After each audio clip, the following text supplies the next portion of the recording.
Greetings! Today we'll be taking a look at some of the new features we've added to Console, which will enable you and your team to more easily see and manage roles and permissions. The overall goal of these updates is to make understanding and managing the permissions inside of Console as transparent and easy to manage as possible. One of the first things you'll notice is that we modified the Teams page to make it visible to all users in Console. So under the Settings tab, we have the Team page. Or before, only admins were able to see this page. The next simple change was to move your logged in user to the top of the list on the Teams page. So currently I am logged in as Adam Admin, which is visible here at the very top of the list. There's no longer a need to scroll or search to see your details. They're always going to be right at the top.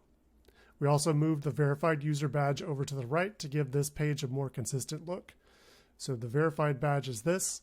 This indicates whether a user has accepted the invitation to the Console application and verified their email address. So this Dave Designer role user has been invited. He has not gone through and set up his user inside of Console yet. Several changes have been made to the action menu, which is this vertical ellipsis on the right-hand side of each of the user cards. First, any user will now be able to view their permissions inside of Console by clicking on the View Permissions option in the Action menu. So you click the Action menu and it shows this View Permissions option. You click on that and now you're presented with a table which shows all of the permissions that your user has access to according to the role they are assigned inside of Console. As before, admins, production developers, and sandbox developers all have permissions to add new users to the Console app using the invite button on the left-hand side. But only admins are able to delete any user. So as an admin, which I'm currently logged in as, I can go in and delete this user. So I'm going to log out and log back in as a sandbox developer, which I'll do quickly. Okay. Now I'm logged in as Sandy, the sandbox developer. We've made several modifications to who and how roles can be modified.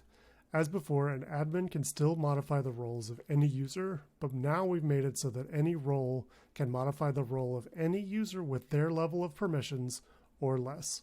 So for an example, as a sandbox developer, I can go in and change the role of a designer, an analyst, or another sandbox developer.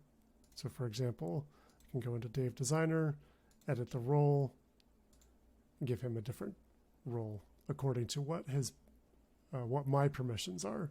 So as a sandbox developer, I can make him another sandbox developer or raise him to an analyst. However, I cannot do the same for any role above the sandbox developer level. So production developer or admin, I can only view their permissions.